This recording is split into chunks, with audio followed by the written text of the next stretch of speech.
Hello student, welcome to I science. आज का जो क्वेश्चन एमएससीईटी का है वो आपका चैप्टर ईएमआई इलेक्ट्रोमैग्नेटिक इंडक्शन और टॉपिक है फैराडेज लॉ, लेंज लॉ, जो भी आप उसको बोले।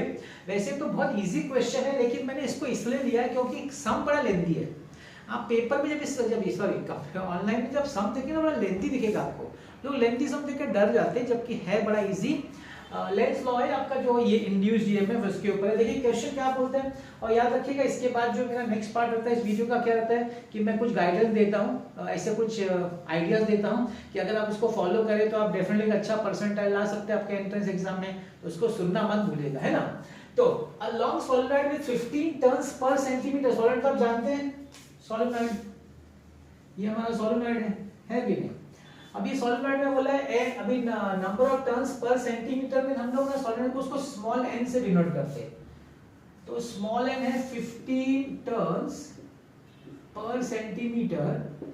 तो इसको पर मीटर में कन्वर्ट अगर आपको करना है तो आपको डिवाइड बाय 10⁻², तो ऊपर आ जाएगा +2 हो जाएगा। तो ये हो जाएगा 1500 टर्न्स पर मीटर, ये आपका स्मॉल एन है। अच्छा, इसके अंदर बोला है कि एक लूप रखा है, इसके अंदर एक लूप रखा है।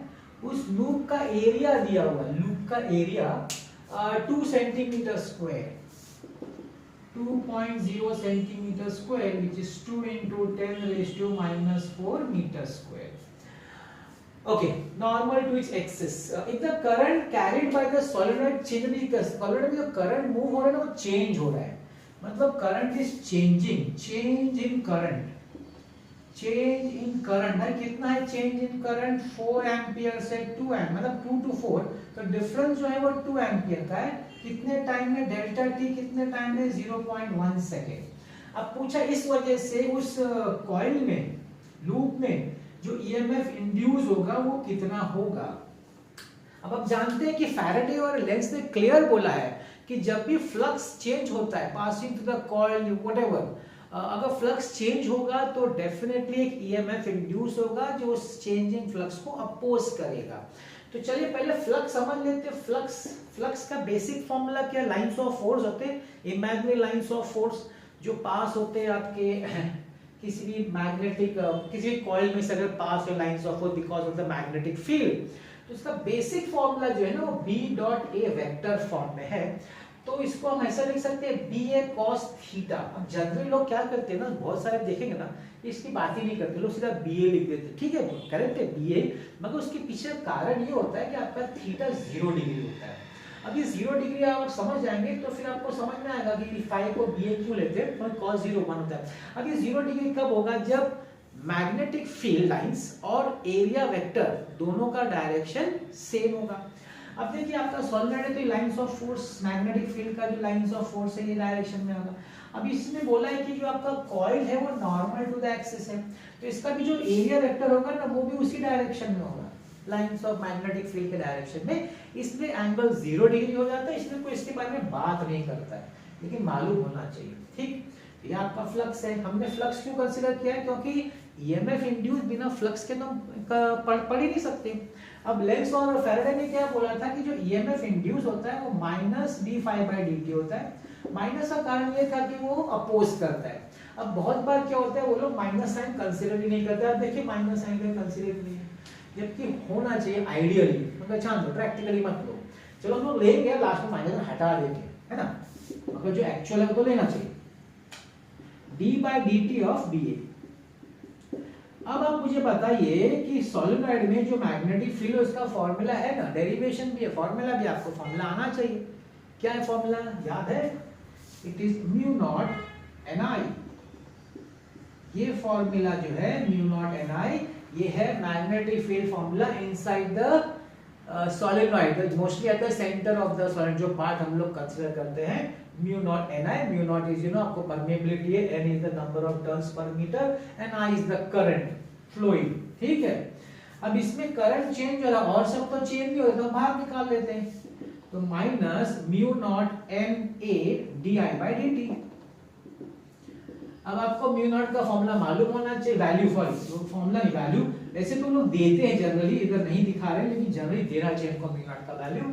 4.10⁻⁷ नंबर ऑफ टर्न्स हमने निकाला 1500 टर्न है, 1500 turns area 2 into 10 raised to minus 4, 2 into 10 raised to minus 4. di by dt, the change in the current with respect to the time, it is 2 upon 0.1. 2 upon 0.1. Okay, ठीक। तो देखिए minus 4 pi into 15 to the 30 into, अब ये देखिए ये 2 zero इसके साथ ले लेते हैं, -7 -4 इज -11, इसका +2 ले लेते हैं तो -9 हो जाता है।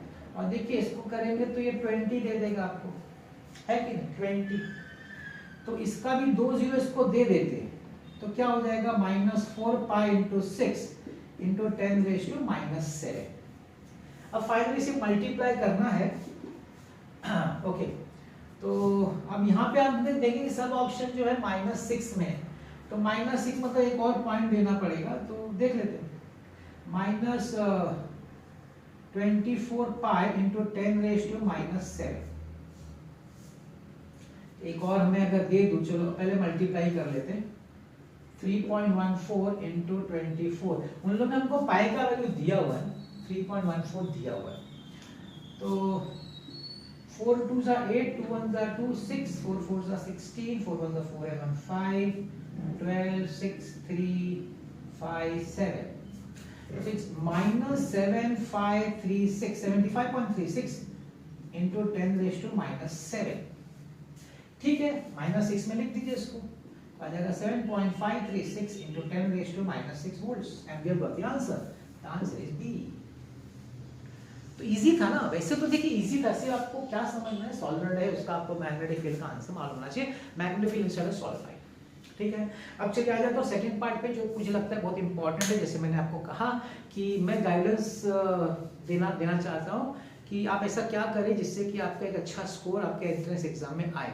तो मेरा मानना तो पहले ये है कि एक आपकी जर्नी है, आप जो स्टार्ट करें प्रिपेयर अपना पढ़ाई चालू करते हैं एंट्रेंस पे, मैं एंट्रेंस लगता हूँ, एक जर्नी है।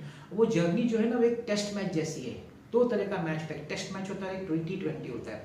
टेस्ट मैच 5 दिन का होता है, T20 बहुत थोड़ा कम टाइम का होता है। एंट्रेंस की जो प्रिपरेशन है वो 1 दिन 2 दिन 1 महीना 2 महीना नहीं है, वो टेस्ट मैच जैसा लंबा है।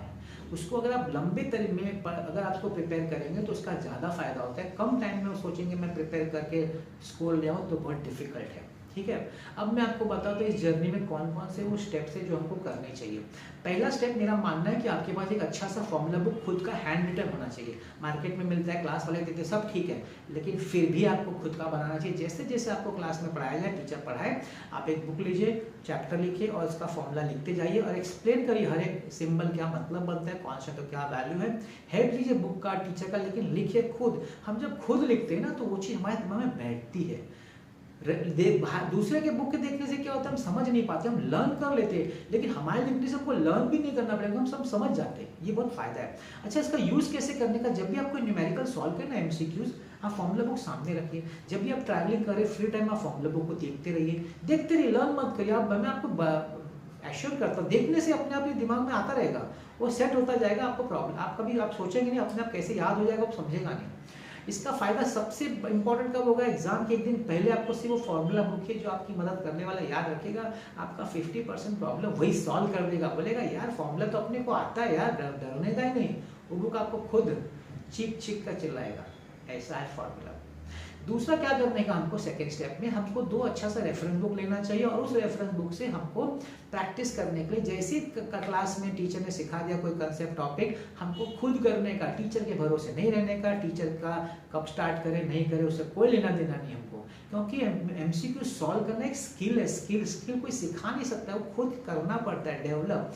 हाँ, आपको गाइडेंस सिखा, जैसे आपको कंसेप्ट सिखा दिया, आपका फंडामेंटल क्लियर कर दिया, आपको टॉपिक अच्छी तरह सिखा दिया, बस उतना ही, वहीं तक वही गाइडेंस होता है। MCQ तो खुद करना पड़ता है भाई।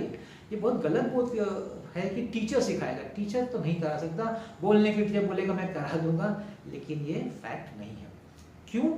तो इसीलिए मैं बोलता हूँ ये फायदे मैच है। क्यों?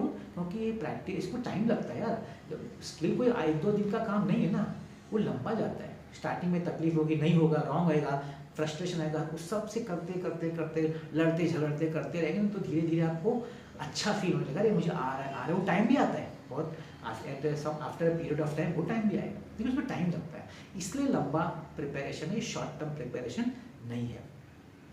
तो ये आपको करना है, एमसीक्यूज खुद करना है, आपका स्किल डेवलप होगा। और मैं आपको बता रहा हूँ ना क्या इसका फायदा होगा, मतलब अगर लंबे टाइम के लिए अगर आप करेंगे ना तो एक टाइम आएगा जब आप सबको ओरली देख के सॉल्व कर लेंगे यार।